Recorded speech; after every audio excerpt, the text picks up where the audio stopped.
All right, thank you. So I'll call to order the Caroline County Broadband Advisory Committee meeting for the month of April. It's hard to believe we're already in April 2024, but we'll just go ahead and start this meeting. Are there any amendments to the agenda that David sent out? I do have one, or actually two minor changes to that agenda, Jason. Okay. The information that I included under old business for the county fair should be moved to new business. Okay. And then also I would like to begin a discussion under new business about the updating of our plan for universal coverage. Okay. And both of those are underneath new business? Yes, sir. And if you want to share your agenda, feel free to. I've enabled that. Let me duplicate this because it won't allow me to make changes unless I duplicate it out to my desktop. You know, they're probably going to hate my resolution when I share this out, but. Yeah, and I've got notes on mine. There's a reason why I'm hesitant to share mine because I've got all my notes. And what was number two? It was basically going back over our statement. Changes in Starlink.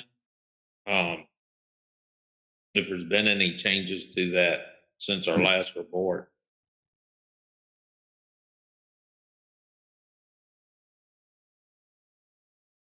Okay. So let me go out here and share screen. I figured I'd just update this. Well, Zoom. Oh, you're talking about item 2 under new business is a review of the plan for universal coverage. Okay, that's what I thought. We just want to make sure that we keep that document, up to date, and in case there's been relevant changes, we need to review it.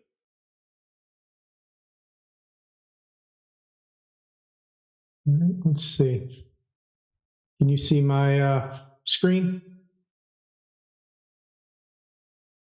Yes, sir. Jeff, are you able to work with that?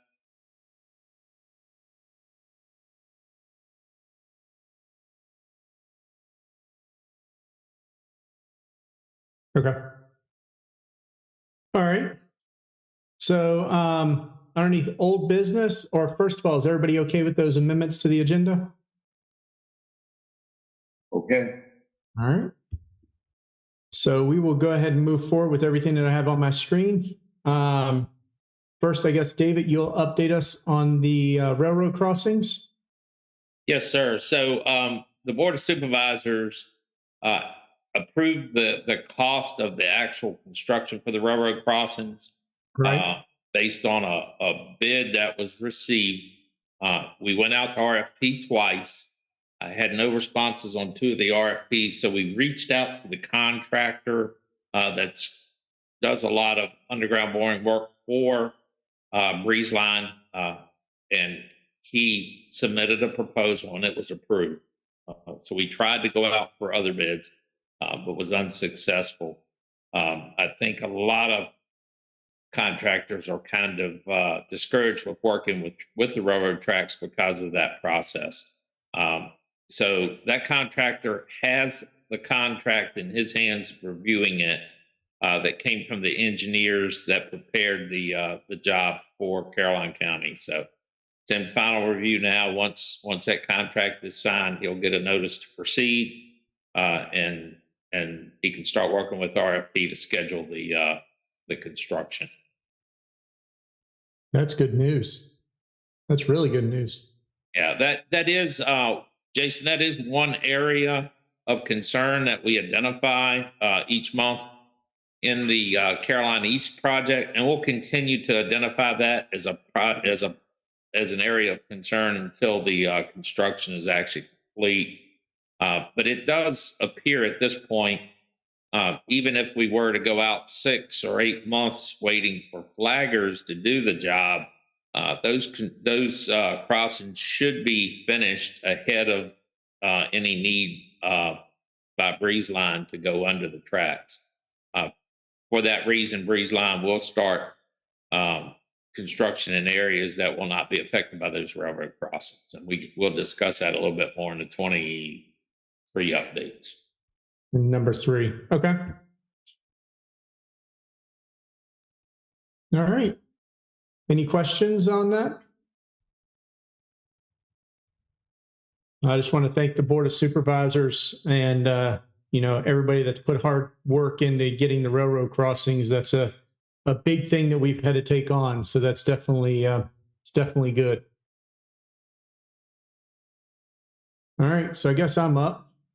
I'll bring up this map yet again on Starlink. Again, just giving everybody just a quick update. Everything is readily available in Caroline County. In all of Caroline County, you can order Starlink immediately. They are switching out to a different modem. So there's now a Gen 3 modem that everything is shipping with. And for the majority of the new satellites coming out, they are, or the receivers, dishes that go at your house, they are not the motorized. They're actually going with the non-motorized. They are a little bit, I say they're a little bit more difficult to set up just because with the motorized, you basically just stick it and it'll figure out where it is and align you correctly. But with the non-motorized, it does take a little bit of alignment, but there's enough satellites up there that it really doesn't need to be aligned for the most part. So it is still a relatively simple setup and installation. I personally have not set one of these up. I went camping a couple weeks ago over the Easter holiday with my father-in-law at a campsite. And there was actually a family there that had just ordered it and set it up that day. And it took them a matter of, I think it was like close to 45 minutes to get everything set up, configured, setting up the Wi-Fi. And they were up and running, streaming television service. And she was a remote teacher. So she actually was able to do remote teaching from it and did like a video test or whatever with some people. So it was fairly simple, but it did not have any motors. It basically just had a prop stand that kind of just propped it up on the ground. I can see whether I can bring it up here. Yeah, I don't see a picture of it. There it is. This is what it looks like now, where they've removed the motorized piece that's actually up inside of this area. And it's actually just a base stand. And here's the new generation of the modem. So it's, again, pretty easy self-installation, but it is a different style dish and modem that they're issuing. But again, the speeds are there to where this is a good alternative until we can get fiber throughout the premises, which is coming, through the county. And so just wanted to keep everybody up to date on that. Jason, I have one question. So basically the installation instructions that you're showing say plug it in and point it at the sky. Once they plugged it in and pointed it at the sky, did they have to do any movement, or was it just okay where it was pointed? They ended up moving it just a little bit to get rid of some of the obstructions. So on the Starlink app, after it's been up for, I think, 4 or 5 hours, actually, I take that back. I think it's 8 hours. It'll give you a report of where it sees obstructions, and they were able to fine tune it to try and remove as many of those obstructions out of the way because of where they were located at the campsite. But that was basically it. It didn't take them, hours upon hours and standing on one foot and everything else.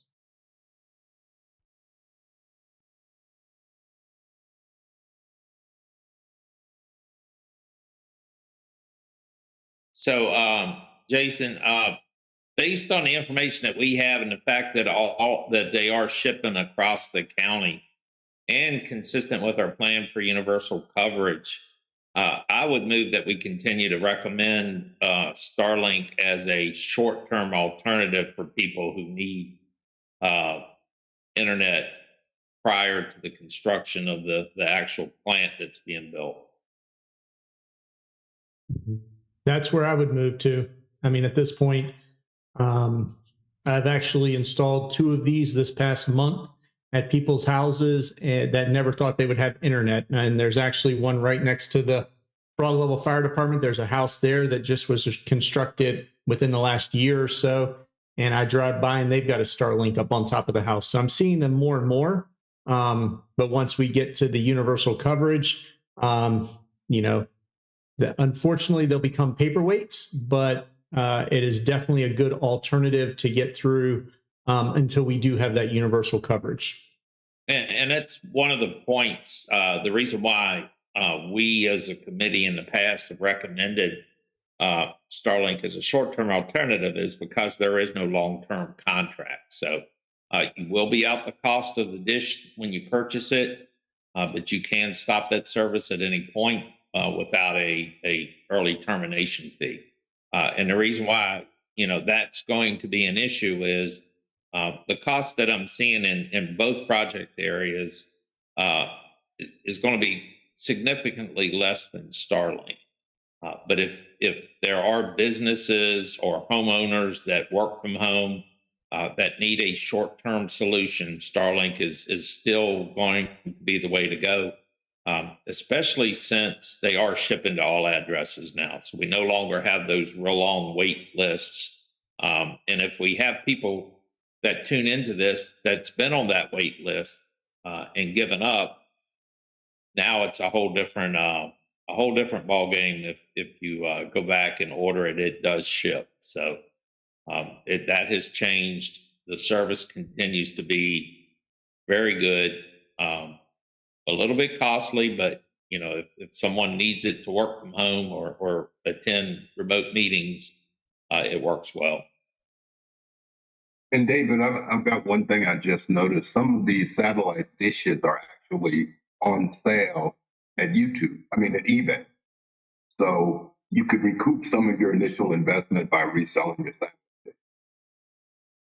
There is, I think there's a process, Jason, that you have to go through to deregister it. But yes, it is my understanding that there is a secondary market. So, that is a possibility. So you're not necessarily out that money. What is the cost now, Jason? Is it like $5.99, I believe? Give me 1 second and I'll tell you. I think it's like $5.99.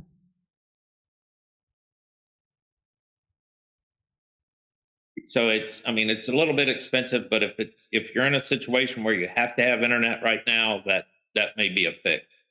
Now with the more satellites that are up, it'd be interesting to see what the requirement of clear sky is now.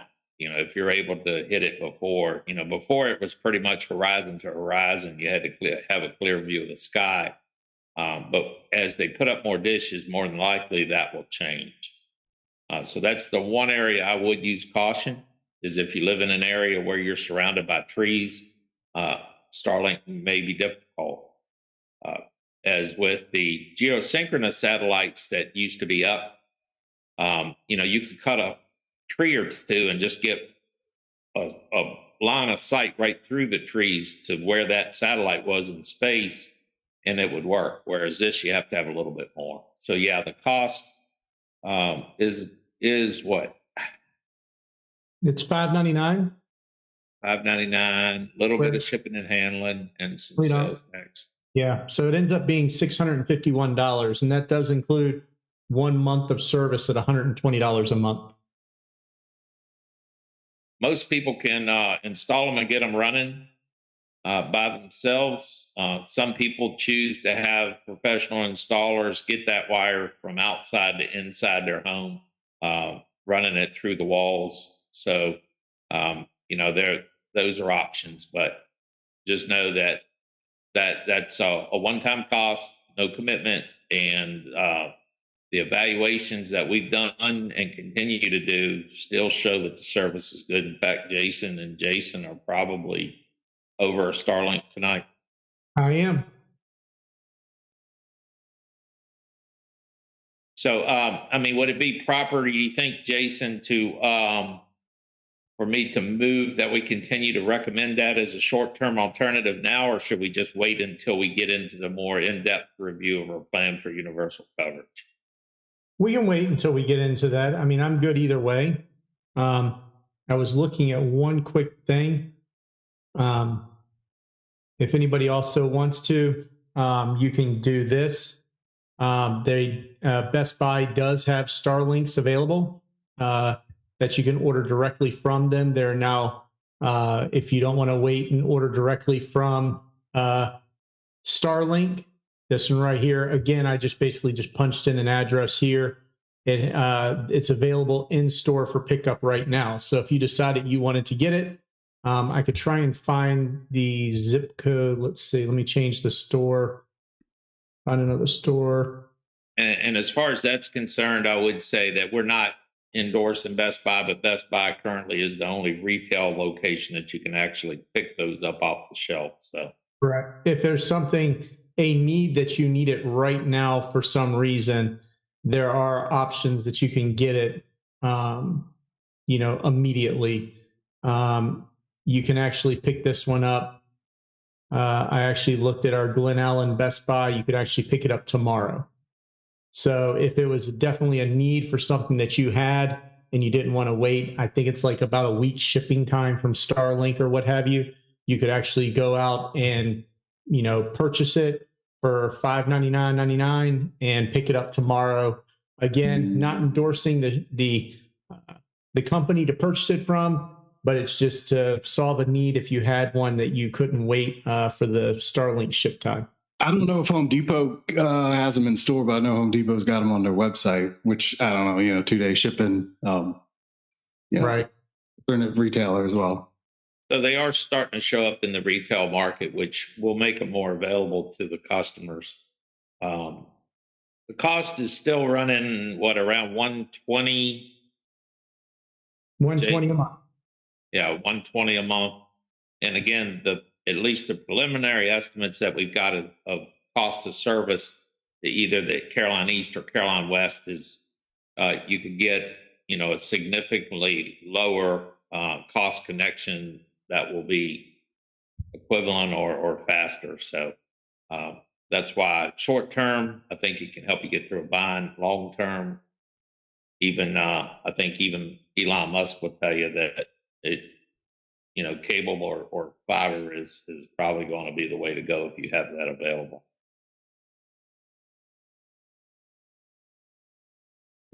Jason, can you tell us what those upload speeds are with Starlink? Just so people can compare. Now, give me 1 second. Because actually, every day I run several speed tests. I know right now my son is gaming in the other room. We're doing this right now. I'm getting a 46 millisecond ping, around 120 download right now. And wait for this to finish. And my upload is around 25 megs. So that's a good quality connection. Yeah, that's outstanding. And we're doing this Zoom call now. My son's playing in the other room. My wife is downstairs streaming television.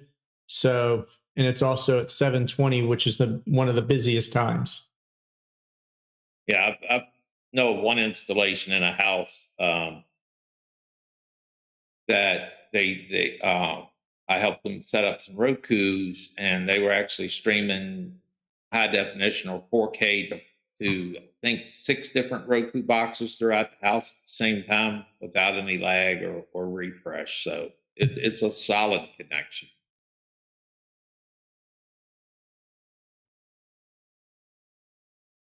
All right.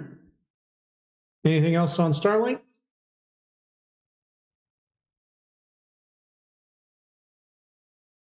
All right. We will move on to VADI 2023 updates. And when we decided to go to the quarterly meetings, it was because there wasn't a lot to report on each month. But we are rocking and rolling at this point. So the We'll start by going over Caroline West. So Caroline West is the VATI project started officially on October 23rd, 2023, and must be completed by April 23rd, 2025.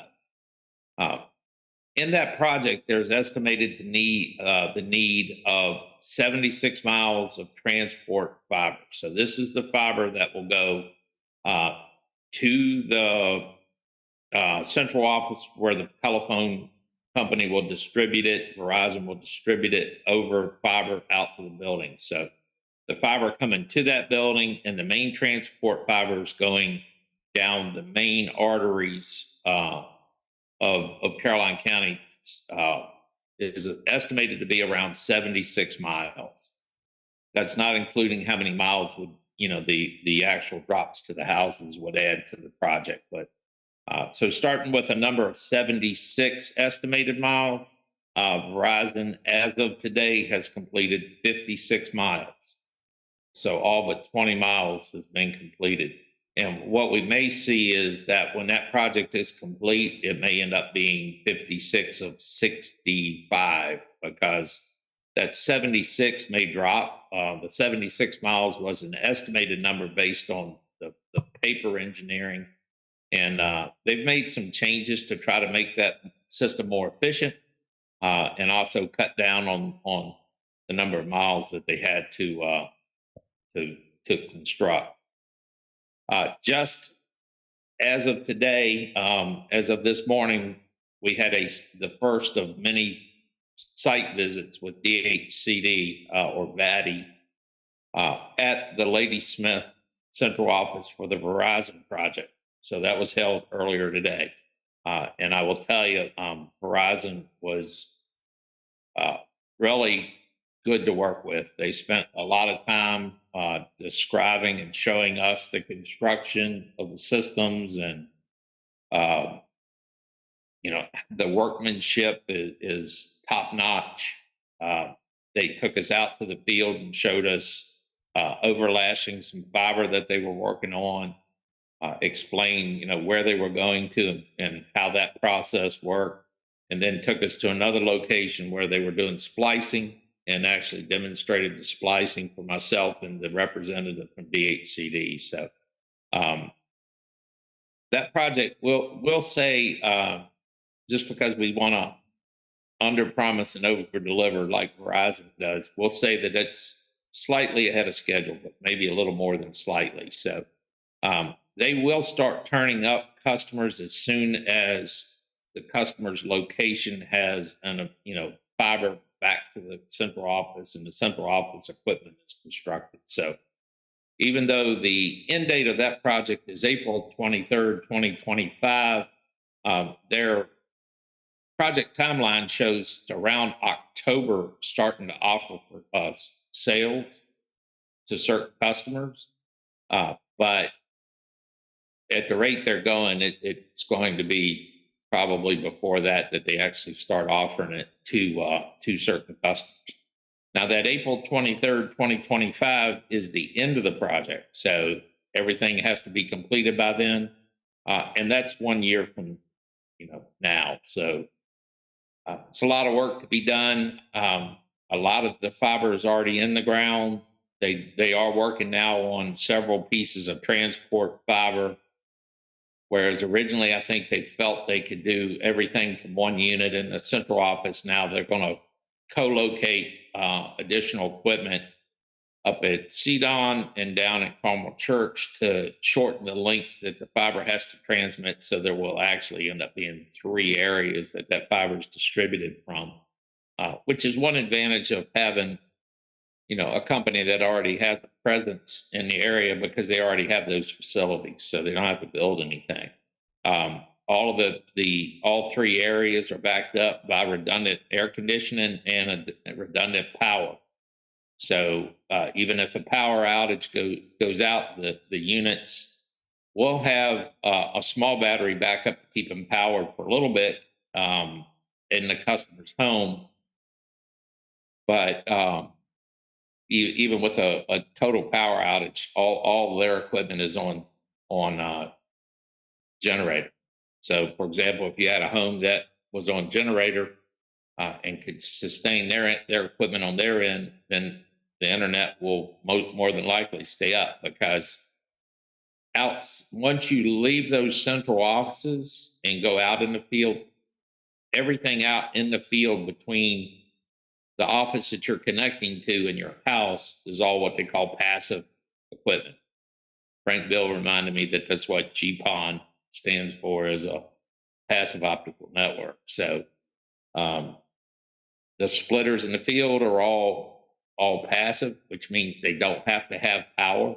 So if the power is out in the entire area, as long as they have power at the central office and at the in the home, then that service will stay up. The site visit went extremely well. The DHCD rep that was inspecting everything was extremely impressed with the quality workmanship and the openness that Verizon had with us, and really good bunch of people working on that project. Any questions about Caroline West? All right, not hearing no questions. We'll move on to Caroline East. Now, Caroline East is a much larger project. So Caroline West is probably in the neighborhood of right around 850 unserved or underserved locations. Caroline East, on the other hand, is about 3,900 either unserved or underserved locations. So it's quite a bit larger. And instead of 76 miles being the estimated number of miles to complete the project, that project estimates at 429 miles. So it's a much larger project. As of right now, 0 of 429 miles is constructed within this project area. The reason why is they're completing the design, and obviously design of 429 miles is a lot more involved. So that construction is nearing completion. In fact, the early design is expected to be released to Breezeline within the next 2 weeks. Once it's released within the next 2 weeks, some construction will begin. And then all designs of the entire project is expected to be delivered to Breezeline in May. So construction should begin in the next 2 to 3 weeks within the area. And overall, the design of the project currently is at 95%. So there are 2 different projects, very different from each other because of size and complexity. Just note that the Caroline East project runs from the same date, October 23rd, 2023, and they have until October 23rd, 2026 to complete that project. So it's a 3-year project because of its size. Also note that as they start to build, they will build from, we'll just call it a hub. They'll build from their hub site out. So as they're building and completing and testing, they will also start sales. So we're not going to have to wait for that project to be 100% complete before anybody gets hooked up. Construction should begin in the next couple of weeks. And then once that begins, possibly as early as early fall, we'll start seeing customers get turned up on that project in some capacity. Now, we are having, just if I could take just a couple of minutes, we are having questions come in on the broadband inquiry form on the county website on a regular basis, and we do appreciate that. We love getting those questions in because we want to give up-to-date and accurate information to the citizens of the county. One of the questions that we have received is, I live in a subdivision, and is my subdivision going to be served by, let's say, Verizon, even though I already have, let's say, Comcast? The answer to that is this VATI project itself is designed to deliver to unserved or underserved. So it's not the purpose of the VATI process to fund competition So if you have a provider, chances are you're not going to have a second provider that you get to choose from. Now, once these projects go into the area and both of these companies have everything built out, it'll be up to them to decide if they want to pick up extra customers by going into a subdivision, for example. But currently, if you have service, more than likely you will not have a second provider. In fact, the hard limit from DHCD and VATI is what they call a 10% overbuild. So the projects are allowed to cross over existing connections up to the point of 10%. And they do that because they know that in order to get from unserved areas to their central office, they will have to go across existing footprints. So they are allowed only 10% overlash. People within that 10% more than likely may get offered service eventually, but the focus right now is unserved and underserved. And so that's kind of where we're at with that. And David, that was something the FCC had been trying to prevent for years until we realized that internet wasn't accessible in rural areas. And that's, you can only have one provider. And that is correct. You know, of course, we would benefit if we had multiple providers competing, but the problem that you have is that nationwide, the average take rate is 40%. So 40% of the houses that these companies pass will sign up. So from a business standpoint, they plan on about 40%.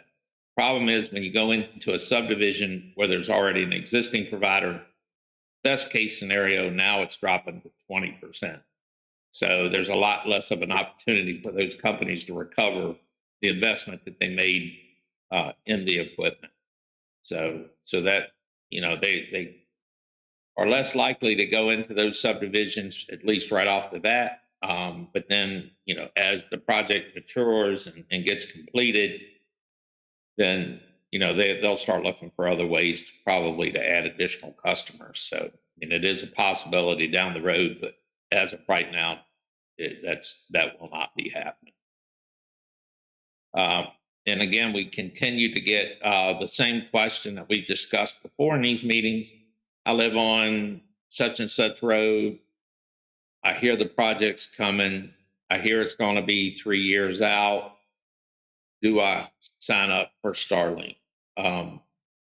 That is a question that, you know, individuals will have to make based on their need and how immediate that is. We do not have more detailed construction timelines than at this point, just because of like on the Caroline East project, design is not even 100% complete at this point. So when we applied for the grants, we did that in phase 1, phase 2, and phase 3 on the Caroline East project. The reason why we did that was at that point it was unsure whether the state would be funding projects that took more than 18 months to complete. So in order to complete a project of this size, we would have had to actually do 3 separate applications and break that project into 3 to get the project completed. But thanks to VATI and DHCD and the state, they were able to fund our entire project in one fund. So it's still 3 years long. It's no longer broken up into 3 phases. Everybody's pretty much in phase 1. However, there will be people that will get it earlier than others just based on how quickly they can build the fiber to those areas. So, and other than that, we don't know the exact timeline. As we become more informed about those timelines, we will pass that on through these meetings, as well as you know, we have these meetings once a quarter, the actual meetings themselves. And then we also have the broadband discussion on the months that we don't have a regular meeting. So I've discussed with both partners the possibility of maybe trying to get a representative in those companies into our broadband discussion meetings. And so we're working on that. But that's kind of where we're at right now, Jason. So a lot of good information. Thank you, David. Thank you for putting all that together. You're welcome. All right. Does anybody have any questions or anything like that? All right. Hearing none, we'll move into new business now. The 2024 Caroline County Fair. So the Caroline County Fair is a well-attended activity by a lot of citizens from all across the county, and a few outside the county. But I think it's a good opportunity for us to get the word out on these projects and where they're at, and what citizens need to do to make sure they're ready for the internet once it's available to them. So I've already secured a booth at the county fair. It'll be an inside booth where we have AC and we're out of the rain. That setup for the fair is on Wednesday. So the intentions are to set up a TV with a digital sign that will discuss broadband on Wednesday. I would like to try to man the booth Thursday, Friday evening, and all day Saturday, if possible. So if you're a broadband advisory committee meeting member and you have availability during that time, please email me so we can start working on a schedule. I have had interest from Verizon to be present. It's during some of that to discuss, since it's on the western side of Caroline. But then again, the county fair is countywide. It's well attended by citizens from all across the county. Breezeline's also been invited, so it's a possibility that they may be there at some point. So it's exciting, and that's a good way to get the word out. And it is, we did, as a county, agree to do this as part of the project during the application process. So we're kind of keeping our word on that by doing this. Also, I see us being at the Harvest Festival in some level of availability there. We haven't started working on that yet because we don't have firm dates quite yet, but I think it's going to be important for us to be there because that's another county-wide festival that's attended well from citizens all across the county. Jeff, I know you're here as our videographer, but it was in the neighborhood of roughly 10,000 people last time at the Harvest Festival. Yeah, so it's well attended and an opportunity for us to meet with a lot of people and answer questions. And if any of you are wondering why do we do all this, again, we did agree to it as a county to do this in the application process, but we're also, even at this point, we still continue to battle the misinformation campaigns that are present on the social media. We want to get the word out. We want it to be accurate. So we're very forthcoming about the most accurate information that we have, and the information that you get either from these meetings, the broadband discussions on the months between the regular meetings, or from us, at these festivals. We're going to give you the most up-to-date information. We think that's important. I was able to go down to Second Mount Zion Church and meet with the congregation there after their normal meeting. And we discussed and answered a lot of questions for a lot of citizens in the southern part of the county. So I remain open and available to attending meetings. Mr. Thomas, that offer stands for you as well. If you have constituent meetings or meetings like that you feel would benefit from the information, we're more than happy to come out and speak. Great, thank you. Hey, David, real quick, what were the dates for the fair? I'm sorry. I was just going to put them in the document. June 12th through June the 15th. So it's a Wednesday through Saturday.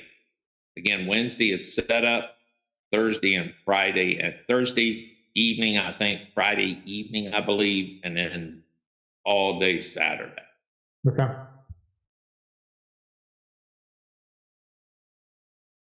Okay.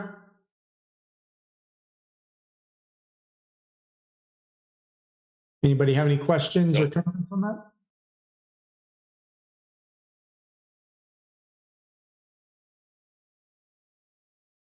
Well, if you're ready, Jason, I can move on to the second item under new business. That works for me. All right. So prior to the July 15th meeting, which is our next regular meeting, I will email to all members of the Broadband Advisory Committee latest version of the plan for universal coverage for review.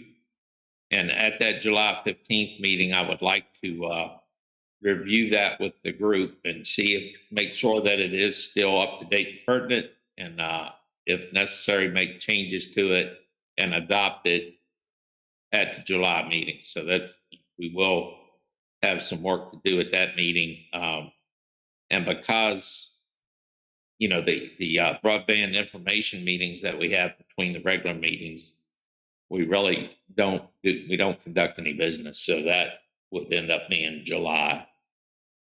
If everybody's okay with that, I'll work on getting those out to everyone, and we'll review them and hopefully adopt an updated version in July.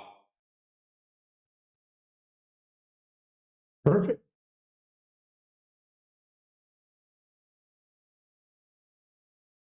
All right. Hearing no objections, we'll look for it before July.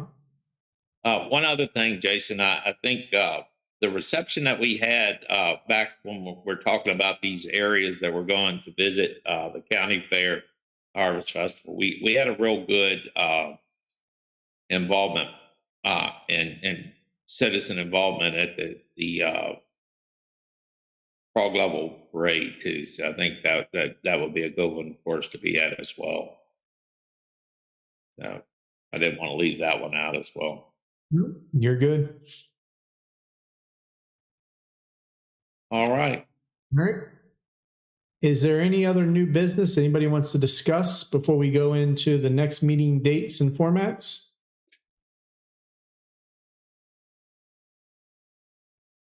All right. Hearing none, it looks like May 20th will be our next YouTube. It'll just be more of a fireside chat, we'll call it. And did we want to have, and since we are doing the one or the county fair in June, do we want to count that as our meeting, or do we need to have a meeting in June also? I think we'll go with the broadband updates in June. Okay. And then we'll be at the fair that month, and then come back in July with the next business meeting, if that's okay with everyone. So you're saying have a broadband meeting in June, more like a fireside chat also? Yes, and I didn't put that on there because I just put the next one. But let's see if I can get a date for you. I'm looking it up right now. 1, 2, looks like it'll be June 17th.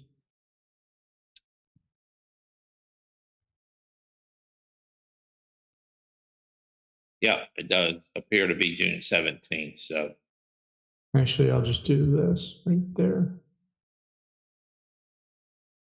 Just so that way we can keep this and it'll be out there for. So it'll look like that. So May 20th, June 17th, and then July 15th.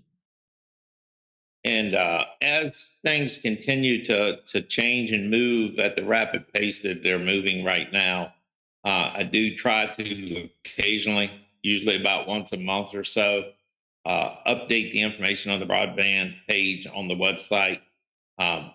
Just filling in some of the blanks and trying to get again, up-to-date updates out to the public. So that's another good place to tune in for information, as well as if anyone has a question, feel free to reach out using the broadband inquiry form. And once they fill that out, I'm the one that ends up getting it, and I'll respond. You'll have my email address and my number, so we can start a dialogue. It's been a very, very productive engagement with the community. Again, one of the big things I do when I get an inquiry in is the inquiry form itself requests the address. First thing I do is verify that the address is in the grant. If it's not in the grant, if it's a new house, then we immediately contact those contractors in their respective areas to make sure that that house is going to be served. So it does several things. So again, we encourage everyone to continue to use that broadband inquiry form.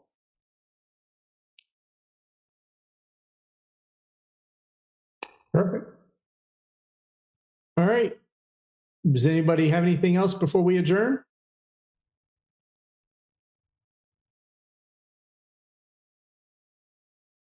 All right. Hearing nothing else, does anybody want to make a motion to adjourn? I'll make a motion to adjourn. All right. Second. All in favor? Aye. All opposed? You can stay around for a little longer. All right. Well, thanks everybody for your time tonight, and thank you for all the information, David. It was good information. So look forward to May 20th and see what we got then. Yep, we'll have more to report on in May, and of course by June we'll have hopefully a lot more to report on. So looking forward to it. Thanks everyone for your time tonight. Thank you. Guys. Bye.